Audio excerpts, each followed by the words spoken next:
No ar, a partir de agora, saúde e bem-estar. Entrevistas e assuntos relacionados à sua saúde, com dicas e informações especiais para que você tenha melhor qualidade de vida. Saúde e bem-estar. O programa saudável na internet.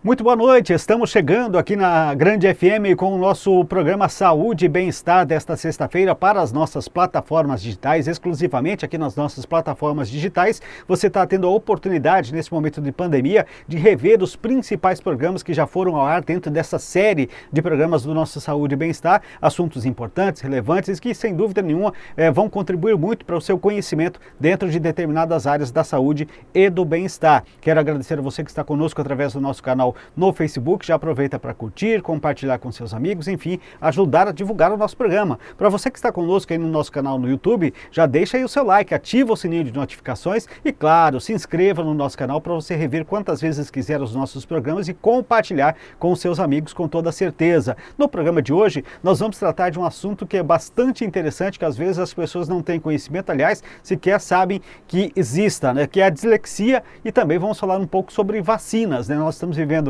a expectativa do surgimento de vacina com relação à Covid-19, mas existem outras vacinas que já estão à disposição para outras enfermidades mundo afora e que às vezes as pessoas têm muitas dúvidas em relação a estas vacinas. Então, nós vamos rever aqui um programa em que tivemos a oportunidade de conversar com as doutoras Cláudia Cristina Pinheiro, ela que é psicopedagoga e clínica institucional, e conversamos também com a doutora Monique Garcia, que é farmacêutica, especialista em manipulação de medicamentos, que vem para falar a respeito desses dois assuntos. Vamos falar então sobre dislexia e vacinas aqui no nosso programa Saúde e Bem-Estar. Muito bem, a primeira pergunta para a doutora Cláudia, né, que vai falar com a gente sobre dislexia. Primeiramente, doutora, o que é dislexia e suas causas? A dislexia é um transtorno neurobiológico, né, e ela afeta crianças ou adultos, adolescentes, e as causas são hereditárias, a menos que nesse decorrer da vida a pessoa sofreu algum acidente, teve algum AVC, alguma coisa que afetou as áreas, né, no cérebro, aí a gente fala que ela teve uma dislexia adquirida. Caso contrário, elas são hereditárias, e a dislexia ela causa um transtorno específico de aprendizagem. Esse transtorno é relacionado à leitura e escrita. Agora, doutora Cláudia, como é que se faz o diagnóstico, como é que se faz uma avaliação e que se comprova que uma pessoa está realmente com a dislexia? O diagnóstico é feito por exclusão, certo? Quando a escola encaminha ou os pais percebem que a criança está apresentando essa dificuldade na escola, então eles encaminham. Nós vamos fazer toda uma investigação na vida dessa criança. Essa investigação ela vai desde da concepção, e na realidade a gente investiga os familiares para ver se algum familiar próximo teve, né, algum problema de aprendizagem na escola. E acaba que quando a gente vai fazer o diagnóstico da criança, muitas vezes os pais, né, se identificam também como disléxico, ou minha mãe, né, os avós também, ou um primo próximo, um tio que também pode ter a dislexia. Então ele é feito por exclusão, na clínica são aplicados os testes, todos eles são testados cientificamente, comprovados, né? E depois a gente vai excluindo se não é um problema visual, se não é um problema auditivo. Aí também a gente faz problemas do processamento auditivo central.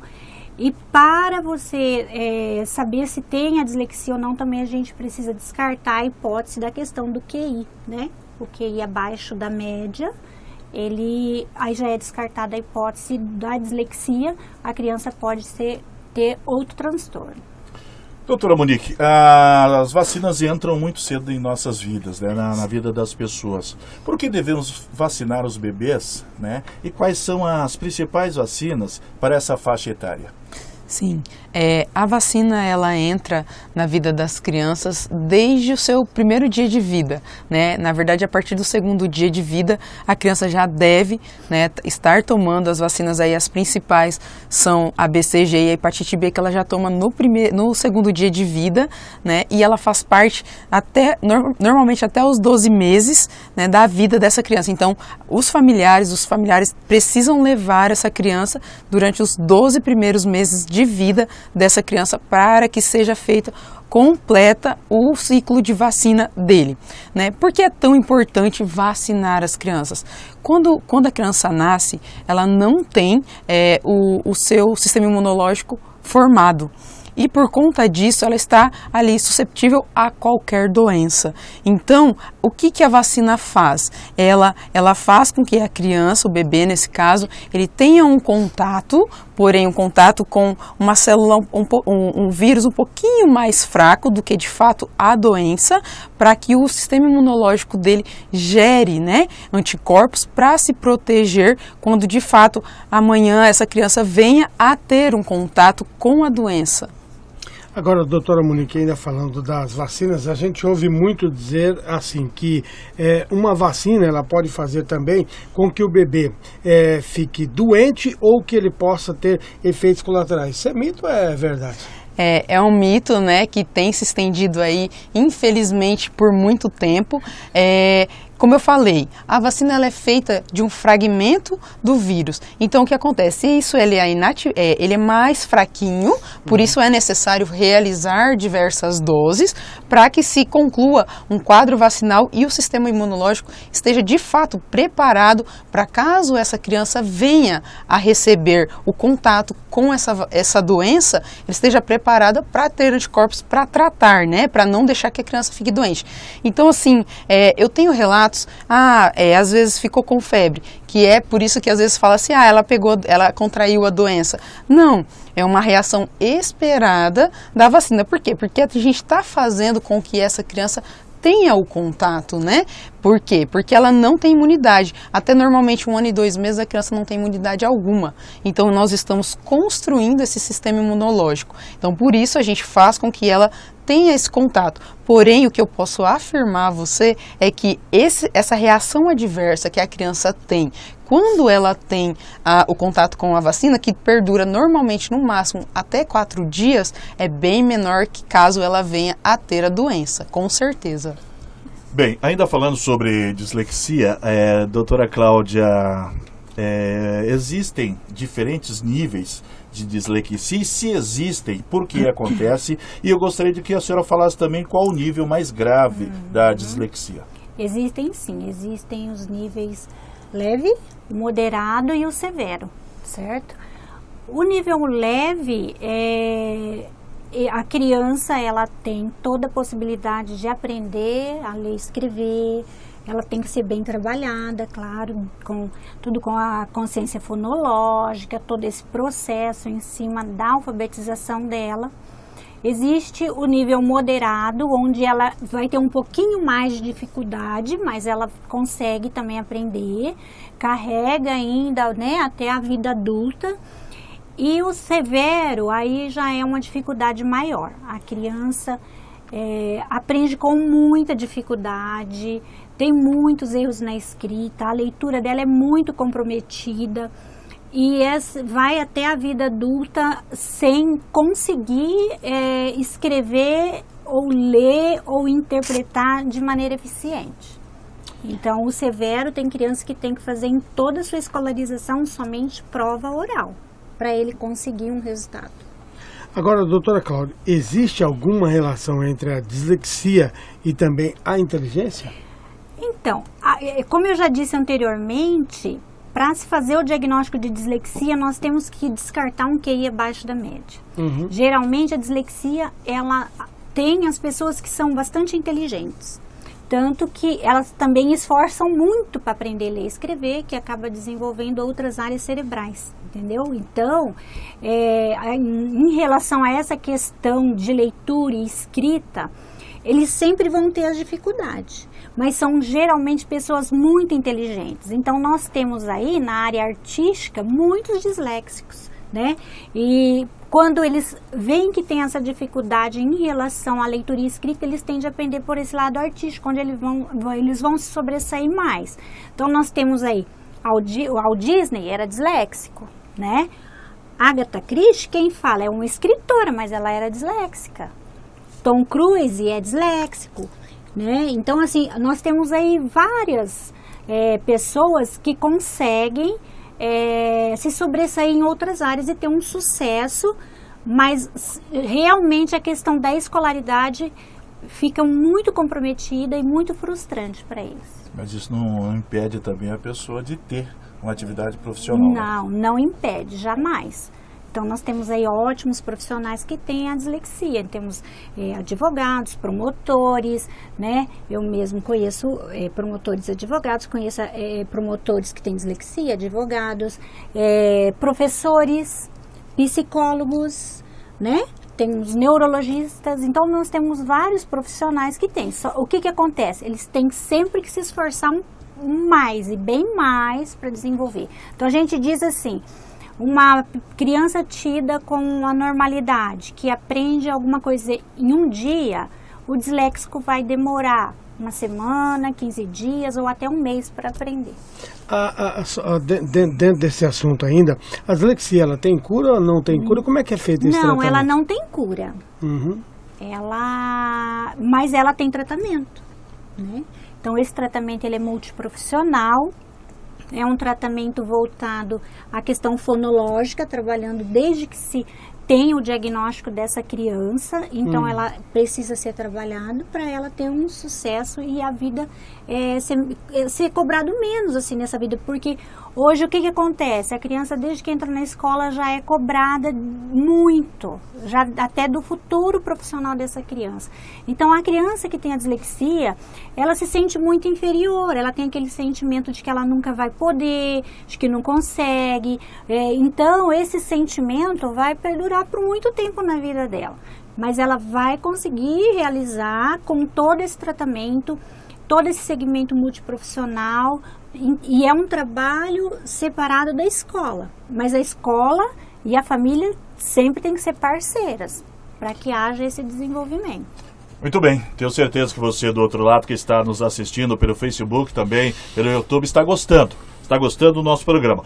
Eu preciso dar um recado aqui importante para você que está assistindo o nosso programa. Eu quero falar sobre a Unimed, tá bom? Sentir-se cuidado é poder contar com a Unimed Dourados. É poder fazer parte de 40 mil vidas atendidas por mais de 400 médicos no Mato Grosso do Sul.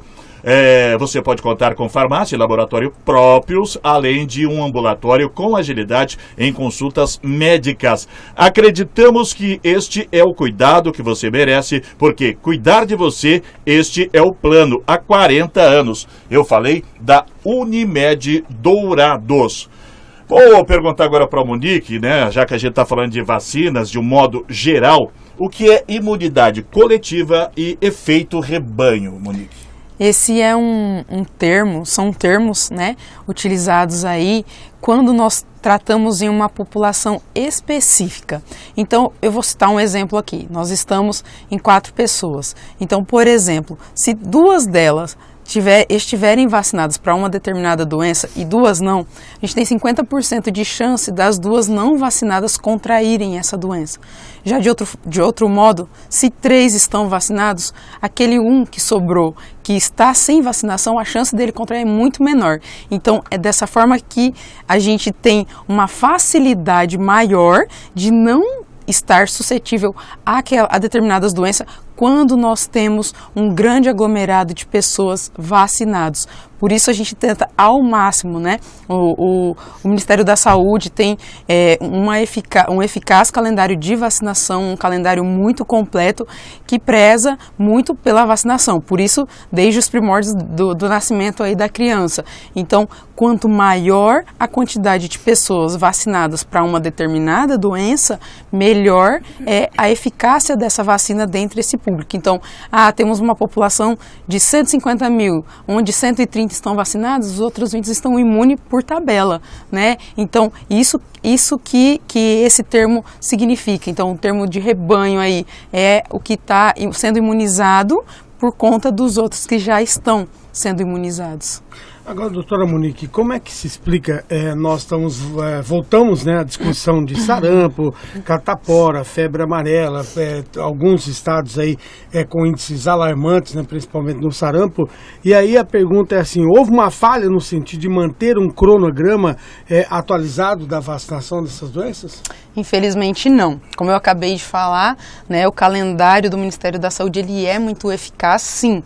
O que tem havido muito é a não vacinação, né, que é diferente. Igual eu acabei de citar, o efeito rebanho. O que tem acontecido? Ao invés de nós termos 130 vacinados, nós estamos tendo 20 mil vacinados, e o resto todo está vulnerável a essas doenças. Então, tem havido muito, infelizmente, né, programas aí, né, anti-vacinas, infelizmente, que estão indo contra, né, os programas vacinais, e por conta disso, muitas crianças, em sua maioria, não têm sido vacinadas. E o que acontece? Não está somente na comunidade em que eu estou inserida. Eu moro em Dourados e me vacinei. Mas aí você vai para São Paulo, onde está tendo, né, uma grande população ali contaminada pelo sarampo, inclusive, né? E aí você adquire lá e traz para cá. E da mesma forma, quando vai a outros países, né, que não tem essas doenças erradicadas, você as traz. O que acontece? Por mais que aqui a gente está vacinado, esse vírus ele fica caminhando aqui e acaba atingindo essa população não vacinada. Doutora Cláudia, você falou no bloco anterior que a pessoa com dislexia ela pode ter sucesso na vida. Agora, como que a família, o papai e a mamãe pode descobrir que o filho tem sintomas desse problema? Geralmente, os pais começam a perceber quando a criança entra na escola e está na fase de alfabetização. Porque até então, a criança brinca, ela tem um desenvolvimento normal, convive normalmente com outras crianças. Chegou na fase de alfabetização, não consegue aprender a ler, escrever, troca letras, esquece, o professor ensina uma letra do alfabeto um dia, no outro dia, ou daqui a alguns minutos a criança já esqueceu a letra. E o pai ou a mãe vai fazer a tarefa em casa e já percebe, gente, o que está acontecendo com essa criança? Que não aprende, daí a casa fica um estresse, pais perdem a paciência com a criança porque ela não está conseguindo, acha que é preguiça da criança, quando na realidade ela não consegue mesmo, é uma coisa que está além das forças dela. Então, geralmente é nessa fase. A escola também percebe, né? E quando a escola percebe... Eu te perguntar, o professor tem participação fundamental para ter essa percepção? Fundamental. A escola, ela percebe porque eles têm como parâmetros os outros alunos. O que a gente tem como parâmetro? Então, nas escolas, as salas de aula são divididas por idades. Então, até cada idade tem o currículo, né, a grade curricular, a criança tem que aprender tal coisa. A gente sabe que cada um aprende de uma forma, cada um tem um canal de aprendizagem, mas a criança precisa estar apta até o final do ano, até determinada época, a estar sabendo aquilo. Então, o professor começa a perceber, né, que as outras crianças estão andando e aquela determinada não está. O que está acontecendo? Então, aí é quando a equipe da escola convoca uma reunião com os pais e encaminham essa criança, né, para uma avaliação. Então, e aí os pais também, quando acontece isso, os pais já estão percebendo também essa dificuldade na criança.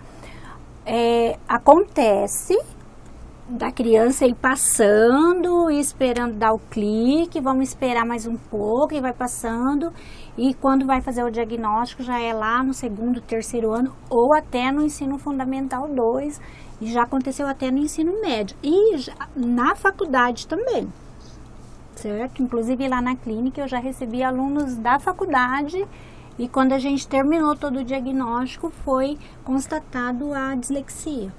Então, o que acontece? O que aconteceu a vida inteira com essa criança, entendeu? Então, muitas vezes é uma criança que ela foi se superando a cada dia, foi se esforçando. Isso acontece muito quando o grau é leve, né? Porque quando o grau é moderado ou severo, aí não, é bem perceptível e já é diagnosticado logo no início da alfabetização.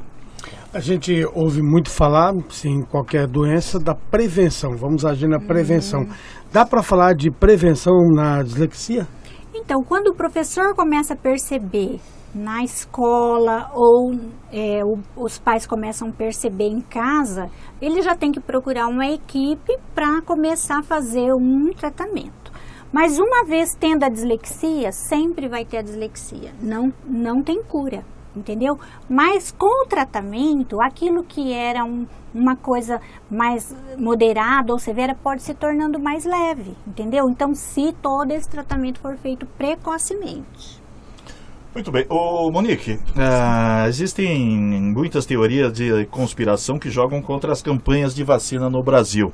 Quando surgiu a vacina da gripe, né? Alguns da melhor idade falaram, não vou tomar porque o governo fez isso aí para acabar com a gente. Ficar doente, né? E não pagar a aposentadoria. Tem como demistificar isso? E se as vacinas são realmente corretas? Sim. E seguras também, né? Não, com certeza, eu posso afirmar que as vacinas são seguras. As vacinas, elas não são feitas do dia para a noite, né? São feitos diversos estudos, diversos testes. A fiscalização, né, aqui no Brasil, no caso, a Anvisa, ela está sempre acima ali e demora anos. Não é do dia para a noite, não daqui 2 meses vai ter uma vacina. Não é dessa forma.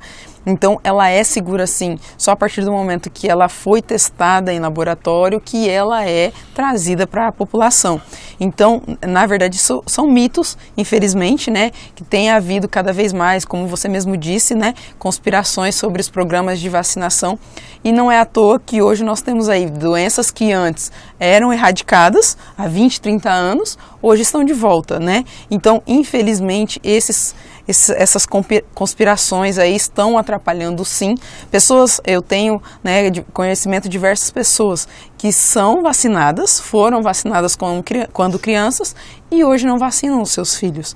Então, assim, é muito triste ver essa realidade que muitas vezes a pessoa busca uma informação de um site, né, vai lá no Google e não vê o fundamento de fato dessa informação. Então, tem que procurar buscar uma informação de qualidade. Realmente, não, no site da Anvisa está dizendo isso, né, ver todo o fundamento daquela informação para aí sim você ter um diagnóstico. Não, realmente não funciona, não é bom, não vou fazer no meu filho. E o site da Anvisa disponibiliza essas informações? Sim, a gente Qualquer vacina? A gente tem disponível, no Ministério da Saúde tem uma cartilha, né, da vacinação. Nós temos também no site da SBIM, né, que é a Associação Brasileira de Imunização, ele tem também todo o calendário vacinal. E assim, você pode falar, meu filho é prematuro. Existem as vacinas específicas para o seu filho, ele vai tomar em épocas diferentes. A gente tem o calendário do 0 até os 60 anos, mas todas as vacinas, elas têm a faixa etária. Então isso, infelizmente, é um mito aí que tem ganho muito espaço, mas que a gente precisa trabalhar muito a informação e uma informação de qualidade para desmistificar isso aí.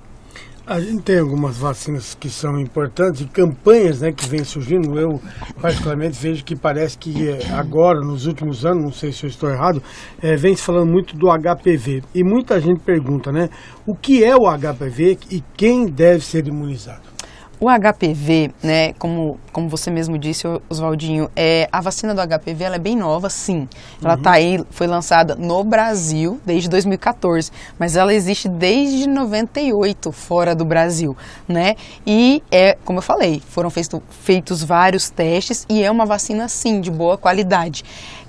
O HPV, ele é uma DST, né, uma doença sexualmente transmissível, mas não é somente pelo contato sexual que adquire essa doença, por via de qualquer mucosa, contato com qualquer mucosa. Então, um beijo na boca, se você tiver com machucadinha e a pessoa também, você vai contrair essa doença. E se for vacinado, o Ministério da Saúde, ele pede a vacinação para meninas de 9 a 14 anos e para meninos de 11 a 14 anos. São dadas 3 doses, uma a cada 6 meses, e a gente tem uma estatística muito real, né, que estão diminuindo os casos nessa população vacinada. O que acontece? Hoje em dia, infelizmente, as crianças elas estão iniciando muito cedo a vida sexual. E o primeiro contato por não ter informação. Existem vários tabus nesse assunto, né? Quando a gente fala de educação sexual. Então, a criança não tem informação, não se protege e durante a primeira relação ela já contrai por não se proteger. Só que, infelizmente, ela não fica sabendo, porque é um vírus quietinho.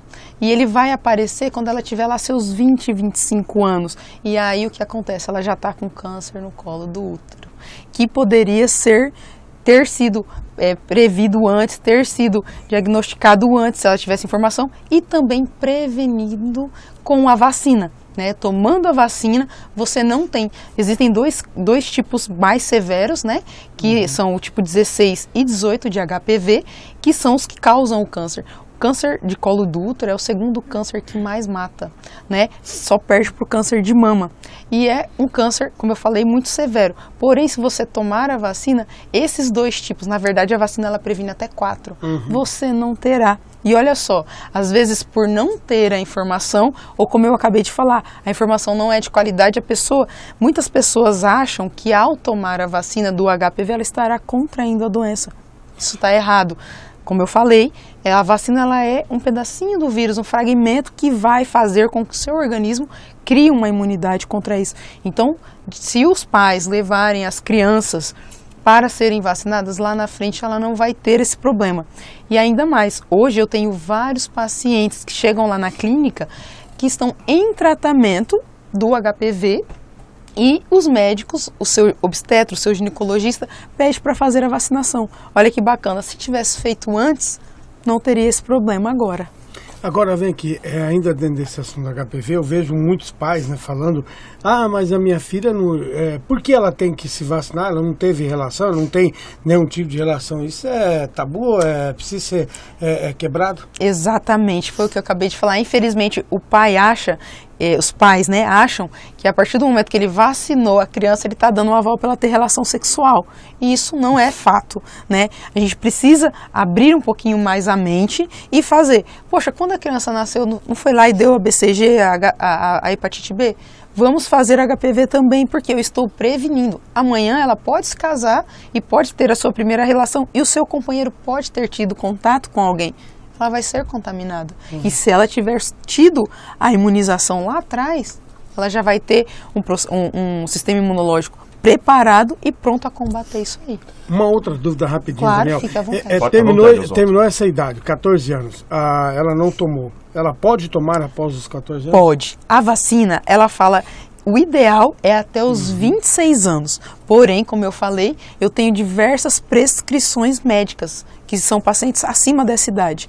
E um detalhe importante, se me permite falar, quando você já está em tratamento, não adianta mais só a mulher tomar a vacina. O marido vai ter que tomar também. Olha a dimensão do problema que a gente causa. Então, assim, lá atrás, com 9, hoje com 9, com 14 anos, a gente dá a vacina, está trazendo ali uma imunização. No parto, a criança pode ser infectada também. Então, a gente pode prevenir todo um problema lá na frente. Então, é muito simples. Faz a vacinação. A vacina ela é feita a cada 6 meses, são 3 doses e está com o ciclo vacinal completo. Muito bem, aproveitando as palavras da doutora Monique, né, a gente está falando de informações, né, às vezes são passadas de forma errônea. Doutora Cláudia, no caso da dislexia, existem também muitas informações que às vezes são corretas e outras são mito, né? Por exemplo, a pessoa com dislexia, é verdade que ela vê letra e palavras ao contrário, ou isso é mito também? Na realidade, eles veem um certo movimento na palavra. Isso acontece quando é mais moderado ou severo, né? O nível leve não vê tanto movimento, mas eles veem realmente um movimento nas letras. E por que isso acontece, doutora? São questões neuronais, né? Questões do cérebro na decodificação da palavra, entendeu? Então é assim. Para o disléxico pensar na palavra, na sua logograficamente, que são as letras, como escreve essa palavra, é difícil. Então, vou dar um exemplo aqui. Você vai falar para ele a palavra bola. Então, ele não vai pensar na letra B ou LA, ele vai pensar no quê? Vai pensar no objeto bola, no brinquedo bola. entendeu? Aí até ele processar essa informação para depois escrever, então para ele é bem difícil. Por isso escreve com trocas, ele fica buscando a rota fonológica da palavra, entendeu? Para poder encontrar a maneira correta de escrever. Mas, como eu disse para vocês, como existe o tratamento, existe profissionais para trabalhar essa área, o aluno consegue sim ler e escrever, mas tem que ser feito todo esse trabalho com ele. Nós, dentro desse assunto aí, nós podemos dizer que a dislexia é mais comum do que se imagina ou é exceção ainda nos dias atuais? É mais comum do que se imagina. De 7 a 15% da população é disléxica. Então, você imagina isso dentro de uma sala de aula. Então, toda sala de aula tem 2, 3 alunos com dislexia, dependendo do número dos alunos na sala. Então, só que muitos não são nem diagnosticados, vai passando pelas séries, não são diagnosticados, aí eles acham que não aprende mesmo porque tem um outro tipo de trabalho, porque eles até se falam de burros, né? Ah, eu sou burro, eu não consigo aprender. Mas isso acontece muito, de ir passando de ano e não descobrir a questão da doença, mas a porcentagem é um pouco alta. Uma vez a pessoa diagnosticada com a dislexia, ela tem o problema em todas as matérias, vamos dizer assim? Ou ela pode ter, por exemplo, 100% de inteligência em determinadas matérias, mas uma dificuldade numa matéria específica? Isso pode ser um sinal de dislexia ou não? É assim, quando a criança tem a dislexia, a dificuldade é na leitura e na escrita, na interpretação, organização espacial e temporal, acuidade visual, coordenação visomotora. Então, a gente fala dificuldade na leitura em si. Mas atrás disso, acarreta várias outras dificuldades que têm que ser trabalhadas para ela desenvolver. Então, uma vez ela tendo a dificuldade de ler, escrever e interpretar, que é o principal, ela vai ter em história, ela vai ter em geografia, vai ter em ciências. Junto com isso, ela vai ter uma dificuldade na matemática e às vezes ela é ótima na questão do cálculo, mas não consegue interpretar o problema, entendeu? Não consegue ler e interpretar. Mas no cálculo é ótima. Mas o disléxico, ele já tem uma dificuldade na matemática em decorar tabuada, em conseguir ver horas em relógios analógicos, entendeu? E pode ter também as comorbidades. Então, a dislexia ela é comórbida com TDAH, que é o transtorno do déficit de atenção e hiperatividade. Ela é comórbida também com a disgrafia, que é a letra feia, entendeu? Então, ela tem as comorbidades que também pode agravar o caso da dislexia. Doutora, você falou há instantes também sobre determinados alunos que conseguem chegar à faculdade e depois descobre que tem um problema, né? Isso significa que não só o professor ou a professora, o pai ou a mãe tem que ter a percepção de levar essa criança a um especialista o quanto antes possível, né? Tem que ser uma ação rápida, tem que levar um profissional. Isso. Não adianta ficar imaginando, isso ou aquilo. Eu achar, né? O achismo, não adianta, tem que levar. E muitas vezes, assim, o aceitar, né, esse diagnóstico é bastante difícil. Mas para a criança, na realidade, é um alívio, porque ela descobre que ela tem alguma coisa e que ela não aprende por determinado transtorno. Não é porque ela não quer, não é porque ela se acha burra, não é por causa da preguiça que todo mundo acha que ela tem preguiça, mas sim porque ela tem um transtorno, né? Então, assim, a dificuldade dela tem um nome, daí tem que ser trabalhada em cima dessa dificuldade. Monique, vamos falar agora sobre gripe, né? Nos últimos tempos, ou nos últimos anos, muitas pessoas morreram em virtude da gripe. Eu queria saber se essa vacina contra a gripe ela é realmente eficiente e se ela funciona mesmo com a mutação do vírus. Então, o que acontece especialmente a vacina da gripe? Ela é uma vacina sazonal. O que isso quer dizer, Monique? É uma vacina que tem época para ser dada. Então, por exemplo, hoje eu quero comprar uma vacina da gripe em um laboratório. Eu não consigo comprar. A gente só tem acesso à vacina da gripe em um determinado período, que normalmente entre março e julho. Então a gente compra, né, a vacina nessa época, o Ministério também compra a vacina e ele detém, por isso são feitas campanhas. E aí a vacina ela é dada né, faz as campanhas, são dadas as vacinas. O que ocorre? Porque vocês devem notar que todos os anos nós precisamos fazer novamente a vacina da gripe. O vírus sofre mutação, como você disse, Daniel. E aí a vacina também é atualizada.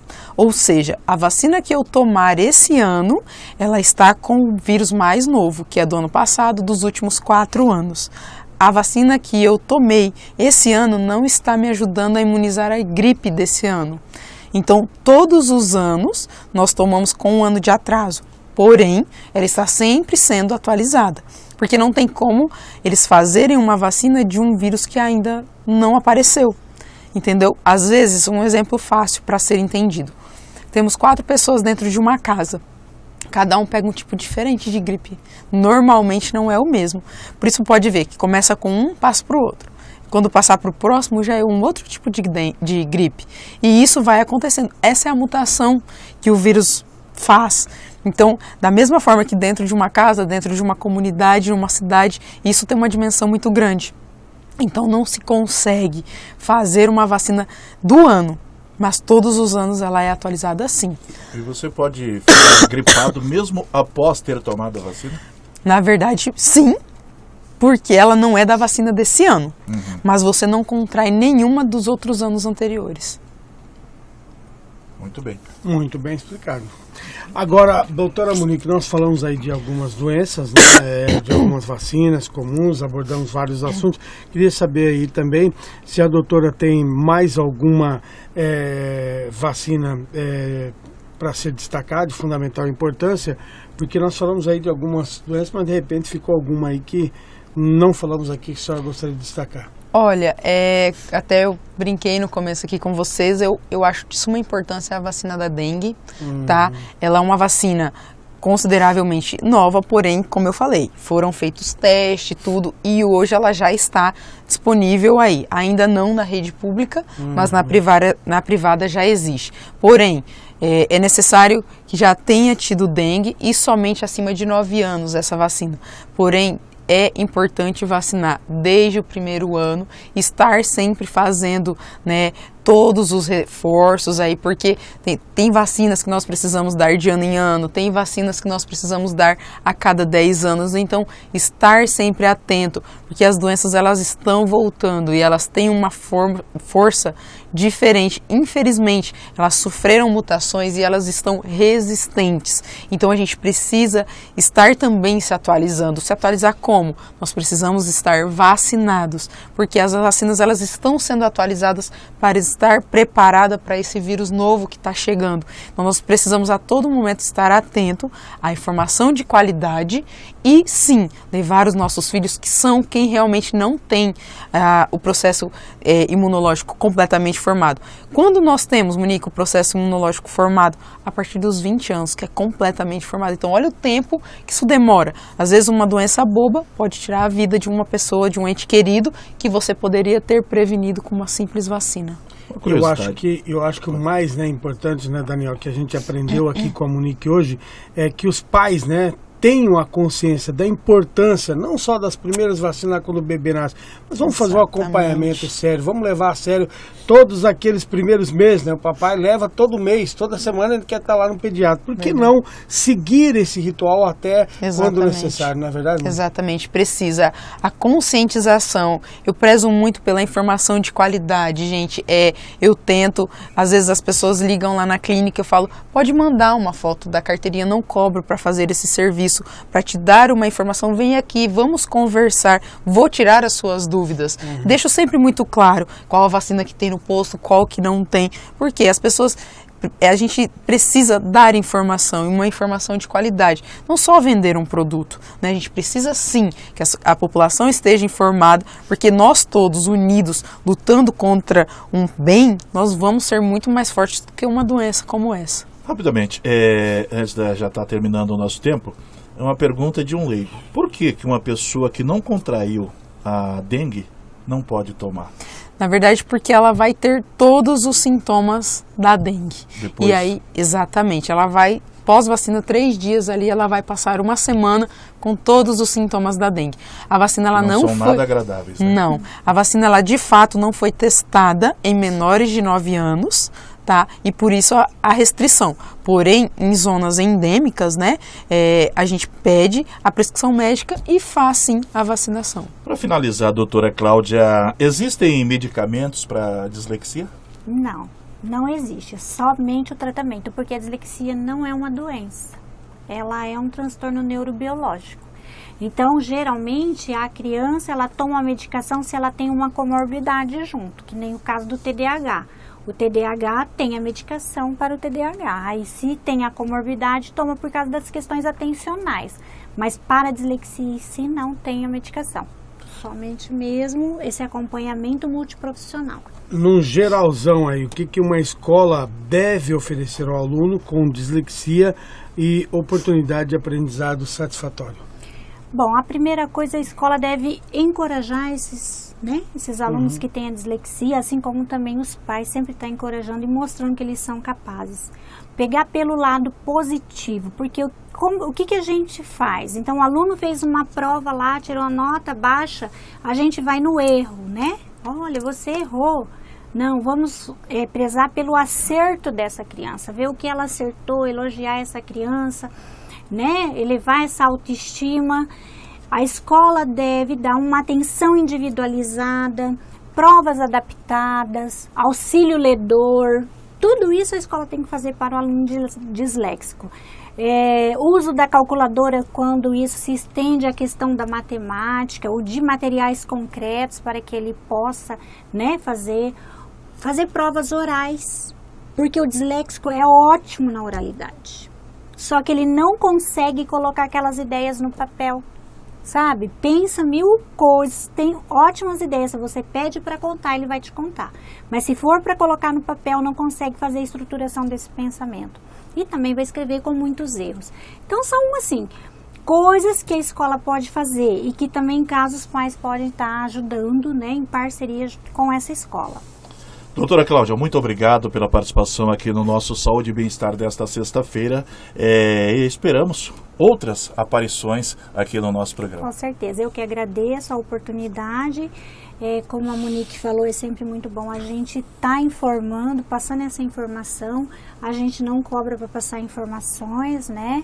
Então, se alguém precisar, a gente está disponível para fornecer esse tipo de aprendizado para as pessoas, para poder ajudar essas crianças que têm a dificuldade de aprendizagem. Doutora Monique, também nossos agradecimentos pela participação aqui no nosso programa nesta sexta-feira. Eu que agradeço, contem sempre comigo aí. Meu caro Oswaldo Duarte, um abraço para você, de volta aqui ao Saúde e Bem-Estar, participando dessa edição especial desta sexta-feira. Meu agradecimento também. Um abraço, o agradecimento é meu, como eu sempre digo, né, que a partir do programa aqui a gente não só que, aliás, questiona, começou com a sua participação, né? Depois eu me intrometi. A gente não só participa, mas sai daqui também um pouquinho mais sabido, né, Daniel? Um pouquinho mais entendido de alguma situação, então sempre é bem legal, sempre prazeroso participar do programa. Muito bem, todos os outros programas que foram apresentados aqui pelo nosso canal no YouTube e também no Facebook, tivemos a participação de grandes especialistas. Hoje um diferencial, né? Nas palavras da doutora Monique e também da doutora Cláudia, né? Foi uma linguagem não técnica, mas que a população, né, de A, B, C, teve a oportunidade de entender. Isso é bacana, as explicações foram perfeitas. A você do outro lado, nosso agradecimento, muito obrigado por nos assistir através do Facebook e também do YouTube. Se você perdeu o programa ao vivo, dentro de 10 minutos, a nossa equipe estará colocando esse programa de hoje, dia 8 de novembro de 2019, à sua inteira disposição. A todos uma ótima noite e um ótimo final de semana.